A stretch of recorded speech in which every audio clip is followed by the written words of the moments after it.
안녕하세요. 예당고등학교 과학교사 김덕환입니다. 사실은 EBS를 넣으려고 했는데, 많은 친구들이 선생님이 녹화를 해줬으면 좋겠다라고 하셔서, 이렇게 녹화를 하게 되었습니다. 그렇게 말해주니까 뭔가 교사로서의 자부심도 느껴지고, 책임감도 더 느껴지는 것 같아요. 아무튼 여러분들과 함께하는 과학 수업이 전 늘 즐겁습니다. 여러분들도 그럴 거라고 믿고, 다시 한번 우리 힘을 충전해서 수업에 들어가 보도록 하겠습니다. 미래인 교과서 298페이지에서 307페이지에 해당하는 내용입니다. 먼저 우리가 볼 것은 태양 에너지의 생성이 되겠습니다. 자, 태양은요, 여러분들 보시는 것과 같이 총 3개의 층으로 구성이 되어 있습니다. 보시면 제일 안쪽이 핵이고요. 그 다음 복사층, 대류층, 그래서 총 이 3개의 층으로 구성이 되어 있는데 그 중에 핵에서 에너지가 주로 생성이 됩니다. 이 핵은요, 온도가 1500만 켈빈이라고 하는데 1500만 켈빈? 선생님, 저는 섭씨는 들어봤는데 켈빈은 처음 들어봐요. 네, 과학에서는요, 전 세계적으로 공용적으로 쓰는 단위를 SI 단위라고 얘기합니다. SI 단위라고 얘기하는데 대표적으로 뭐가 있냐, 뭐 미터, 킬로그램 이런 것들이 있죠. 온도도 공용적으로 쓰는 온도가 있어요. 선생님, 섭씨 온도가 공용 온도 아니에요? 아니에요. 우리나라는 섭씨를 쓰는데요. 미국 같은 혹은 뭐 유럽 일부 나라에서는 화씨를 쓰기도 합니다. 화씨를 쓰기도 해서 이 온도를 통일해서 만든 게 바로 켈빈 온도입니다. 섭씨 온도에서요 273.15를 뺀 건데요. 이 켈빈이라고 하는 과학자가 어, 기체의 부피가 온도가 낮아지면 낮아질수록 줄어들거든요. 그런데 이 그래프를 쭉 따라가다 보면 이 온도가 되면 기체가 완전히 부피가 0이 될 수 있다. 물론 가상의 가설입니다. 물론 그렇게까지 기체를 온도를 내려버리게 되면 다 액화가 돼버리거든요. 그래서 그 온도를 우리는 마이너스 273.15도, 섭씨로는 마이너스 273.15로 보는데요. 그걸 0켈빈으로 봤을 때 온도를 측정한 것입니다. 크게 섭씨로 봤어도 크게 차이는 없을 것 같아요. 왜냐하면 1500만이나 되는데 여기 273을 더하나 빼나 사실 큰 차이는 없을 거예요. 그죠? 뭐 제가 1500만 원이 있는데 여기서 300원이 사라진다 한들 큰 차이가 나겠습니까? 어쨌든 여러분들이 아셔야 될 건 이겁니다. 핵 안의 온도가 1500만 켈빈 정도 된다. 그래서 굉장히 뜨거운 온도를 가지고 있다. 그리고 여기서 에너지는 어떻게 만들어지냐? 수소 핵융합 반응을 통해서 만들어집니다. 수소 핵융합 반응이란 수소를 바탕으로 해서 헬륨이 생성될 때 이때 나오는 에너지를 바탕으로 우리가 에너지가 만들어진다는 것이죠. 이렇게 만들어진 태양의 에너지는요, 우주 공간을 통해서 태양계 전체에 공급되게 되는데, 그 중에 우리 지구로도 상당량의 에너지가 들어오게 되죠. 어떤 형태로 오는지 혹시 기억나시나요? 대류로 오나요? 복사의 형태로 오나요? 그렇죠. 복사 에너지 형태로 온다는 거 혹시 기억이 나실까 몰라요. 수업 때 한번 했었는데. 자, 그러면 우리 수소 핵융합 반응에 대해서 좀 더 자세히 알아보겠습니다. 어? 맨 왼쪽에 나오신 이분 이름 아시는 분 있을까요? 네, 우리 과학에서는 정말 빼놓을 수 없는 유명한 과학자입니다. 네, 알버트 아인슈타인입니다. 아인슈타인. 이 알버트 아인슈타인은요, 이 사진 보면 굉장히 장난꾸러기처럼 생겼죠. 이 사진의 비화를 잠깐 알려드리자면, 정말 유명해지고 나서 여러 대학에 가서 강의를 하는데, 기자들도 엄청 붙겠죠, 그죠? 디스페이스처럼 막 붙었을 거예요, 그죠? 그래서 기자들이 막 사진 찍는다고 어떤 포즈 해줘요, 막 웃어주세요, 막 그러다 보니까 아인슈타인이 이제 지치고 화가 나는 거야. 아니, 한 몇 장 찍었으면 됐지 뭘 더 찍나. 그래가지고 한 기자가 아인슈타인 교수님 여기 보고 한번 살짝 미소 한 번만 했는데 아인슈타인이 내가 그럴 순 없지 하면서 멜렁 했다는 그 사진입니다. 이 아인슈타인이 얘기한 가장 유명한 공식 중에 하나가 E는 mc square. 발음 좋나요? 네. 이 이는 하면 한 건 아니야. 어쨌든 E는 mc 제곱입니다. 제곱. 이거 숫자 2가 아니라 제곱입니다. C를 2번 곱했다는 얘기죠. 이 공식을 얘기를 하는데요. 여기서 E는요. 에너지를 얘기합니다. 에너지. 그리고 C는 빛의 속력을 얘기를 해요. 그럼 여기서 말하는 M은 질량의 감소량을 얘기하는데 선생님 이게 왜 중요해요? 예, 이제부터 수소 핵융합을 보면 여러분들 이게 중요하다는 걸 알 수 있어요. 수소 원자핵 6개를 바탕으로 해서 헬륨 원자핵 하나랑 수소 원자핵 2개를 만들어지는 걸 우린 수소 핵융합 반응이라고 얘기합니다. 이 수소 핵융합 반응에서 사실 수소 원자핵이 6개가 들어가서 헬륨이 1개 만들어지고 수소 원자핵이 2개 만들어지니까 그럼 이 2개를 빼고 요거 2개를 빼면 4개가 되죠. 예, 그래서 우리가 알짜 반응이라 그래요. 실제로 반응에 참여하는 수소 원자핵은 수소 원자 4개를 바탕으로 해서 헬륨 하나를 만들어진 것과 같습니다. 이때 에너지가 발생하게 됐는데 도대체 왜 에너지가 발생하지? 과학자들은 여기에 대해 연구를 했고 분석해 본 결과 질량이 줄어들었다는 것을 알 수 있었죠. 이때 질량이 줄어든 것과 발생한 에너지를 연관짓는 공식이 아인슈타인이 얘기했던 E는 mc 제곱이 되겠습니다. 그래서 여기서 중요한 건 이렇게 질량이 줄어드는 걸 우리는 뭐라 하냐면 질량 결손이라고 얘기합니다. 뭐라 한다고? 질량 결손이랍니다. 이 질량 결손에 의해서 그러면 얼마만큼 줄어들었나요? 4.032에서 4.003을 빼면 0.029만큼 줄어들었죠. 그래서 이 m에 0.029를 넣으면 됩니다. 그래서 발생한 에너지는 0.029 곱하기 빛의 속력의 제곱이 되겠습니다. 요만큼의 에너지가 발생한다. 요것만 알아두시면 여러분들 크게 지장은 없을 것 같아요. 이렇게 발생한 에너지들이 태양에 쏙쏙 모여가지고 지구까지 전달이 된다. 요 정도만 하시면 되겠어요. 혹시 궁금한 친구가 있을까봐 제가 빛의 속력도 적어놨는데요. 여러분들 여기 보시면 빛의 속력이 적혀있죠. 3.0 곱하기 10의 8승. 와, 아니 0.029 할 때는 별로 에너지가 별로 안 나오는 것 같더니 여기 보니까 빛의 속력이 어마무시하죠. 예. 심지어 이걸 제곱을 한단 말이에요. 제곱을 하면 9 곱하기 10의 몇 승? 16승이에요. 어마무시한 에너지가 나온다는 얘기입니다. 이렇게 지구에 도착하는 태양 에너지는요, 지표에 흡수하게 돼서 에너지의 순환이 일어나게 되는데요. 지표에 흡수된 에너지도 있고, 그 다음 들어오자마자 대기와 지표에 의한 반사되는 애도 있고요. 그 다음 구름에 흡수되는 애들도 있습니다. 이때 주로 작용하는 층이 여러분들 잘 알고 계시는 그렇습니다. O3를 뭐라 그러죠? 오존이라 하죠. 오존층이 여기에 관여하게 됩니다. 그래서 오존층이 굉장히 중요한 거죠. 자, 그런데 그럼 지표에 흡수됐던 에너지는 지구 복사 에너지 혹시 기억나나요? 그래요. 지구 복사 에너지 형태로 다시 나가게 되는데 이 지구 복사 에너지 형태로 나가는 에너지가 대기에 흡수되기도 하고 우주로 바로 방출되기도 합니다. 흡수됐던 게 다시 들어오는 걸 우리는 무슨 효과? 온실 효과 기억나시죠? 무슨 효과?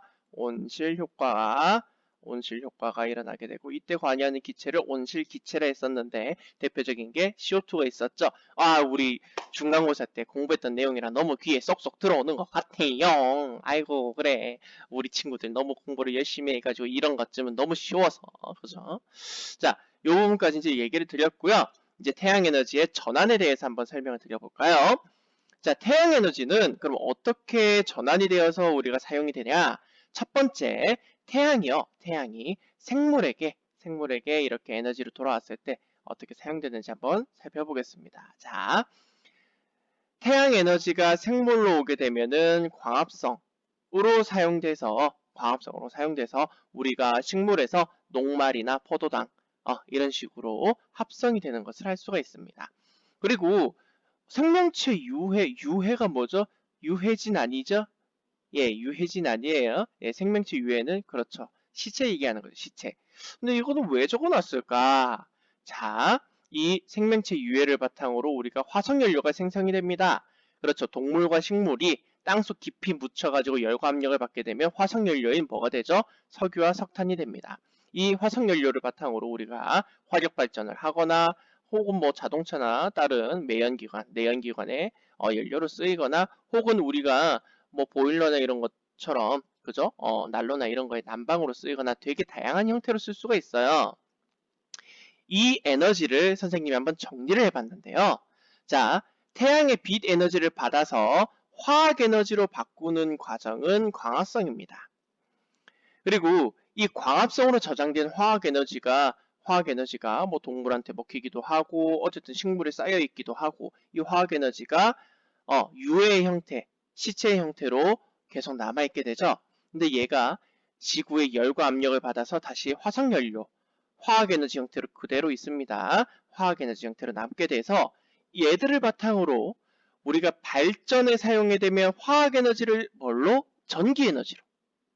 그리고 화학 에너지를 바탕으로 자동차를 붕 타게 되면 자동차가 움직이죠. 움직일 때 발생하는 에너지를 뭐라 합니까? 그렇습니다. 움직일 수 있는 에너지를 운동 에너지로. 운동 에너지. 혹은 우리가 난방했으면 그렇죠. 열 에너지로. 선생님. 그러면 만약에 기름을 이용해서 호롱불을 붙이면은 이건 화학 에너지를 다시 빛 에너지로 바꾼 건가요? 그렇죠. 빛 에너지와 열 에너지로 바꾼 거죠. 아유, 잘 알고 계시네요. 예, 에너지 붙이는 거는 너무나 쉬운 거예요. 여러분들 생각하는 그대로 쓰시면 되겠습니다. 자, 그 다음. 그러면 생물로 가지 않고 또 다른 방식으로 가는 에너지는 없나요? 있습니다. 여기 보시면 환경으로 가는 에너지도 나와 있는데요. 자, 태양 에너지, 빛 에너지나 열 에너지가 환경에 영향을 어떻게 미치냐? 여기 열 에너지가 빠졌네. 빛 에너지와 열 에너지입니다. 열 에너지가 기상현상이나 해수순환, 대기대순환에 영향을 미칩니다. 이거 우리 수업 때 다 했던 건데 혹시 기억이 나나 모르겠네요. 먼저 기상현상부터 살펴보도록 할까요? 기상현상이 일어나려면 물이 먼저 증발을 해야 돼요. 이 증발한 물들이 구름으로 응결을 하게 되죠. 응결이라고 하는 것은 그렇죠. 수증기가 모이고 모여서 액체방울이 되는 겁니다. 기체였던 게 액체방울이 되면 우리 눈에 보이는 구름이 되는 거예요. 여러분 여기서 착각하시면 안 되는 게 수증기는 공기 속에 물이 기화돼서 들어갔잖아요. 물이 기화되면 우리 눈에 안 보여요. 구름처럼 우리 눈에 보이려면 얘가 응결해서 액체로 남아 있어야 됩니다. 그리고 얘가 바람을 타고 이동을 해가지고 비나 눈으로 강수의 형태로 내려오게 되죠. 얘들이 다시 땅속으로 침투해서 빗물이 흘러서 다시 바다로 가게 되죠. 이걸 우리가 물의 순환이라고 얘기하는데, 자, 물의 순환이라고 얘기하는데요. 이때 태양 에너지가 물을 증발시켜서 구름으로 바꿔주면 열 에너지가 위치 에너지가 된 겁니다. 위치 에너지를 다르게는 potential 에너지라고 얘기합니다. 뭐라 한다고? potential 에너지라고 얘기합니다. 이 potential 에너지, 왜 위치 에너지가 된 거죠? 봐봐요. 증발을 해서 높은 곳으로 위치를 바꿨지 않습니까? 그래서 얘는 위치 에너지가 된 거예요. 이 구름이 비나 눈의 형태로 다시 내려오게 되면 위치 에너지가 줄어들면서 비나 눈 떨어지면서 속력이 붙죠. 운동을 하죠. 그렇습니다. 운동 에너지로 전환이 되는 겁니다. 자, 그럼 우리 기상현상에 대해서는 얘기를 했고 해수순환과 대기대순환에 대해서 다시 한번 살펴보겠습니다. 자, 요건 우리가 온라인 수업하기 전에 한번 했던 내용이라서 너무 쉬울 것 같은데 복습을 한다 생각하고 한번 생각해 보겠습니다. 여러분, 맨 왼쪽에 그림을 보시게 되면 자, 지구를 4분의 1 조각을 내버렸다. 그죠? 네, 여기가 적도죠? 여기가 적도. 적도에서 조금씩 이렇게 올라가는 거. 이 각도를 우리는 뭐라 한다? 위도라고 했습니다. 위도. 이 적도 부근은 위도가 0도에 가깝죠. 그래서 저위도. 그리고 이 극지방, 북극이나 남극은 극지방은 위도가 높죠. 90도에 가깝죠. 그래서 얘를 우리가 고위도라고 얘기합니다. 고위도. 자, 그럼 저위도 지방은 태양 복사 에너지가 많이 들어와요. 고위도 지방은 태양 복사 에너지가 적어요. 근데 지구 복사 에너지는 크게 차이는 나지 않아요. 물론 극지방이 지구 복사 에너지도 작긴 하지만 크게 차이 나지 않는다. 예. 물론. 그럼 요거를 보시게 되면 어디가 에너지가 많이 풍부한가요? 적도 지방의 에너지가 굉장히 높죠. 그리고 극지방의 에너지가 상대적으로 작죠. 상대적으로 작아요. 그래서 에너지가 적도에서 극지방으로 이동하기 위해서 우리가 순환이 일어난다. 그 중에 하나가 바로 대기대순환. 여러분들 여기 보시면은 요 세 개의 순환 이름을 기억나셔야 됩니다. 뭐 극순환, 헤들리순환, 페렐순환 기억이 나셔야 돼요. 이제는 자 여기서 무역풍과 편서풍과 극동풍은 전부 다 이 순환에 의해서 발생하는 바람이었고 바람이 이렇게 휘게 되는 이유는 뭐 때문에 그렇다고? 지구의 자전. 뭐 때문에? 지구의 자전. 이때 생기는 힘을 뭐라 그러죠? 전향력. 다시 한번 전향력이라고 얘기했습니다. 전향력. 자, 이렇게까지 다 복습을 해줬는데 너무 고마운 거 아닌가? 그렇죠. 그리고 여기에 선생님이 요 30도랑 60도에는 각각 뭐가 생긴다 했었죠? 여기서는 하강 기류가 생기죠. 여기서는 상승 기류가 생기죠. 그래서 여기 각각에 생기는 고기압과 저기압은 꼭 알아두라고 했습니다. 여기는 뭐가 생긴다고? 내려오는 하강 기류가 있으니까 여기서는 고기압이 생기죠. 그 다음에 여기서는 올라가는 상승 기류가 있으니까 저기압이 생기죠. 여러분들 이 부분 잊지 말고 복습을 잘 해주셔야 될 것 같네요. 자, 그러면 이때 생기는 바람 때문에 또 우리 바다에 해류가 생긴다고 얘기를 했습니다. 바닷물이 이동한다. 혹시 기억이 나나 모르겠네. 무역풍에 의해서 생기는 해류, 북쪽도 해류, 남쪽도 해류 외우라고 했었던 것 같은데 편서풍에 의해서 생기는 해류 다 기억이 나셔야 됩니다. 극동풍에 의해서 생기는 해류 제가 교과서에 있는 해류 정도 요 각각의 바람에 의해서 생기는 해류 정도는 꼭 알아두시라고 말씀드렸습니다. 자, 오늘 중요한 건 그게 아니고 우리가 이때 에너지는 그러면 어떻게 변화하냐? 이게 중요하니까요. 태양에서 발생하는 열 에너지가요. 태양에서 발생하는 열 에너지가 지구 복사 에너지 형태로 다시 바뀌죠. 얘도 아직 열 에너지 형태입니다. 근데 얘가 대기대순환, 즉 운동에너지로 바뀌는 겁니다. 바람은 공기가 움직이는 거니까 운동에너지죠. 선생님, 혹시 이거를 바람에너지라고 적으면 안 될까요? 뭐 틀린 말은 아니겠지만 바람에너지라고 적기에는 우리가 다른 이동도 좀 있기 때문에 운동에너지 적는 게 제일 적합하지 않을까 싶어요. 그 다음 이 바람이 해류를 만들어내죠. 이 해류도 운동에너지 형태죠. 왜? 물이 이동하는 거니까 무슨 에너지? 운동에너지라 봐야겠죠. 자, 이렇게 해서 대기와 해수의 순환까지도 얘기를 했고요. 마지막으로 탄소의 순환을 볼 겁니다. 자, 탄소의 순환 보니까 우와! 탄소의 순환 보니까 이산화탄소가 어떻게 이동하냐 이게 나와 있습니다. 그죠? 그리고 오늘의 퀴즈도 같이 나와 있습니다. 여러분들 오늘 출석 인정하기 위해서는 게시판에 뭘 적어야 된다? 오늘의 퀴즈의 내용을 적으셔야 됩니다. 오늘의 퀴즈 내용은요. 대기 중의 탄소는 어떻게 생물에게 돌아가나요? 이건데요. 이거 선생님이랑 같이 한번 살펴보도록 할까요? 자, 탄소의 순환. 먼저 우리가 태양에서 에너지가 들어오는데 여기선 도대체 태양 에너지가 어디에 쓰일까요? 여기 보이나? 보이나? 여러분들 여기 보이나? 광합성이 쓰이죠? 그렇습니다. 태양 에너지가 태양 적어줄까? 태양이 싫어 싫으면 안 된대요. 그죠? 우리 태양 없으면 살 수가 없어요. 자, 태양이 광합성에 영향을 줘서 공기 중에 있는 대기 중의 이산화탄소를 식물에게 고정을 시키게 되죠. 그래서 대기 중의 탄소는 생물에게 돌아가기 위해서는 뭐가 필요하다? 그렇죠. 식물의 광합성이 필요합니다. 이 식물의 광합성은 동물에게도 태양 에너지를 전달해주는 가장 중요한 시작점이 됩니다. 왜? 식물이 동물에게 먹히잖아. 그러면 동물과 식물이 다시 화석연료로 사용이 되고요. 사람들이 이 연료를 채취를 해서 인간활동을 통해서 연소를 하게 됩니다. 그럼 공기 중으로 다시 CO2가 발생하게 되겠죠. 그죠? 이거 말고도 화산 분출을 통해서도 공기 중에 CO2는 증가할 수 있는데요. 여기 보면 CO2만 있는 게 아니라 CO도 있네? CO는 뭐죠? 그렇습니다. 여러분이 정말 중요한 거죠. 일산화탄소. CO2는 이산화탄소, 산소가 두 개니까 이산화탄소, 얘는 CO는 일산화탄소입니다.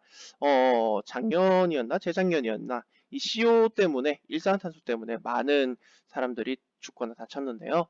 여러분들 집에서 혹시 뭐 나무를 떼거나 혹은 난로를 사용할 때 제일 중요한 건 환기죠.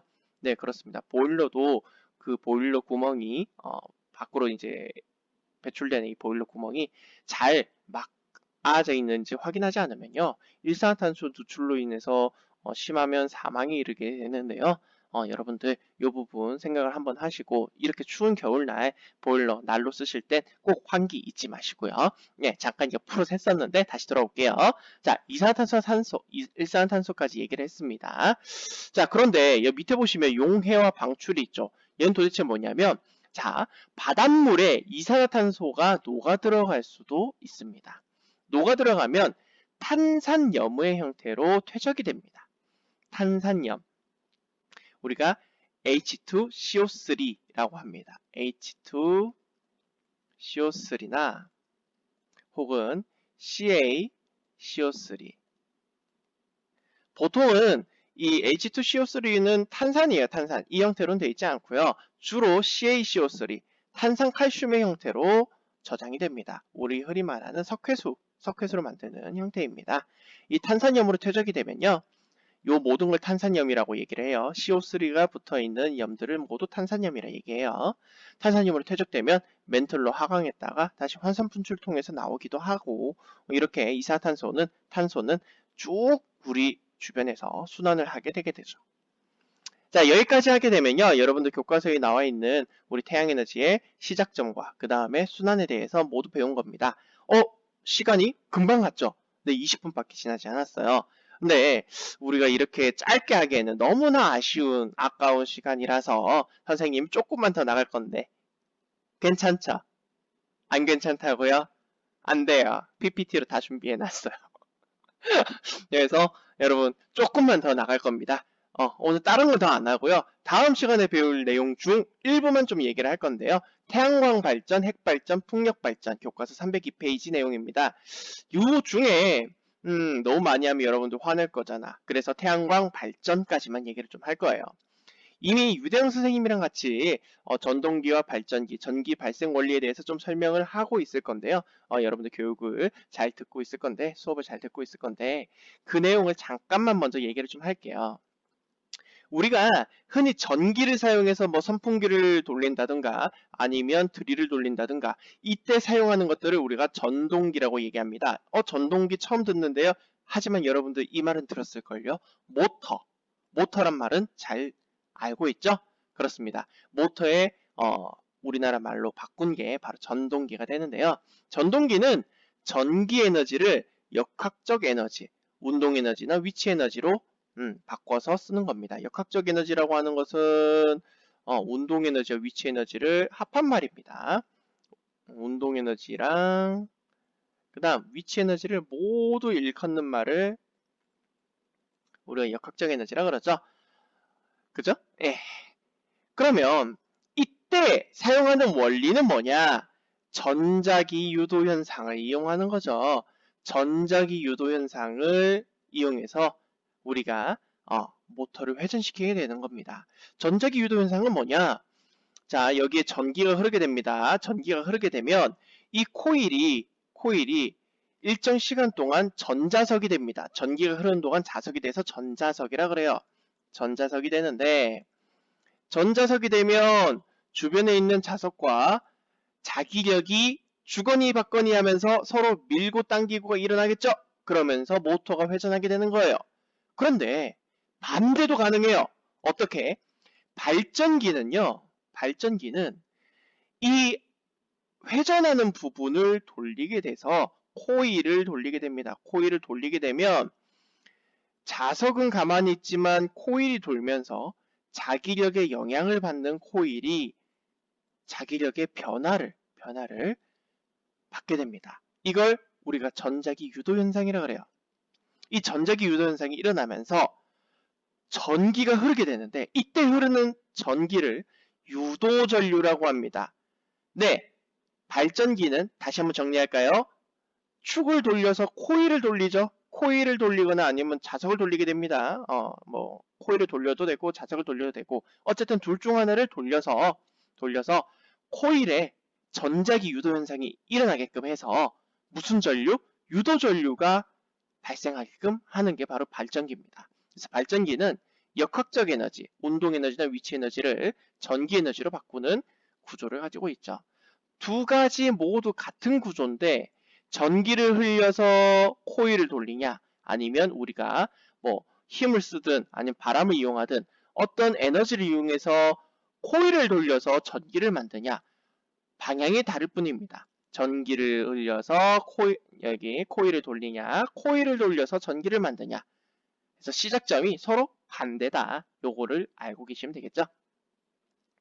자 그러면 태양광 발전, 핵발전, 풍력 발전 중에 오늘 태양광 발전 안 하고요. 핵발전 할 거예요. 핵발전. 제가 말을 잘못했던 것 같은데 핵발전만 얘기를 좀 하겠습니다. 여러분 책 보시면 교과서 302페이지 보시면 원자로 내부에서 우라늄의 연쇄 반응이라고 되어 있습니다. 우라늄은 그렇죠. 방사성 물질이죠. 예, 방사능을 가진 물질입니다. 얘가 방사선을 내뿜는데 방사선을 내뿜는다. 즉 얘 자체는 굉장히 불안정하고 에너지를 많이 가지고 있다는 얘기입니다. 요거 알고 계셔야 돼요. 자, 방사능 물질은 방사선을 내뿜는데 이 방사선이라는 것들이 에너지란 말입니다. 그래서 얘들이 방사능을 가진다? 불안정하고 굉장히 에너지를 많이 가지고 있다라는 얘기입니다. 그러면 핵발전은 어떤 원리로 일어나냐?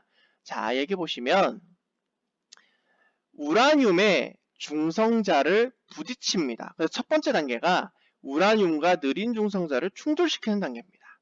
그렇게 되면 이 우라늄이 분해가 됩니다. 분해되면서 크립톤이나 바륨이 되는데요. 이때 크립톤, 바륨 외에도 이 우라늄을 구성하고 있던 수많은 중성자들이 튕겨나가게 됩니다. 튕겨나가면서 주변의 우라늄을 똑같은 반응으로 분해를 시켜버려요. 이렇게 핵이 쪼개지는 반응을 우리는 핵분열이라 합니다. 이 핵분열을 통해서 중성자와 에너지가 방출되게 되고요. 주변의 우라늄들이 무슨 반응? 연쇄라고 하는 것은 쇠사슬이 연결된 쇠사슬을 얘기를 하는 거예요. 연결된 쇠사슬. 우리 연결된 쇠사슬 여러분들 뭐 자전거 체인이나 이런 거 보면 아시는데 이런 식으로 연결된 걸 얘기하는 거예요. 그래서 쭉 이어져서 반응이 일어난다는 얘기입니다. 연쇄 반응이 일어나면서 막대한 에너지가 방출하게 되고 이때 방출된 에너지를 열 에너지가 굉장히 많이 있는데요. 이 에너지를 증기를 만드는 즉 물을 끓여가지고 증기로 만들어요. 그렇게 해서 증기를 이용해서 터빈이라고 하는 것은 뭐냐면 여러분들 선풍기 날이 굉장히 많이 달려있는 원통 같다고 보시면 돼요. 그러면 증기가 발생하면서 뜨거운 증기가 올라가면서 터빈을 돌리게 됩니다. 선풍기 날을 돌리면서 그렇죠. 코일이나 혹은 자석을 돌리게 되는 거예요. 그러면서 전기 에너지를 생성하게 됩니다. 이때 우라늄들이 연쇄 반응을 일어나는 걸 조절하게 못하면 그래요. 핵폭탄이 되는 거예요. 핵폭탄이 되는 건데 이걸 조절하기 위해서 우리 원자력 발전소에서는 감속제라든가 제어봉을 이용해서 반응 속도를 적당하게 조절을 하게 됩니다. 오늘은 여기까지만 할 거예요. 30분이나 지났네요. 제가 30분까지만 수업 딱 하고 마칠라 했는데 딱 맞은 것 같아요. 여러분 다음 시간에 우리가 풍력 발전부터 해가지고 다른 발전까지 살펴볼 건데요. 출석 인정은 출석 확인 게시판에 퀴즈 정답을 적어주셔야 됩니다. 오늘 퀴즈는 무엇이었는지 기억이 안 난다면 잠시 돌려가지고 살펴보시면 될 것 같고요. 여러분 코로나 항상 조심하시고 아프지 않으셔야 됩니다. 여러분들이 건강하신 것이 저의 바람이고요. 여러분 다음 주에 건강한 모습으로 우리 축제 때까지 함께 달려보도록 합니다. 사랑합니다 여러분. 감사합니다.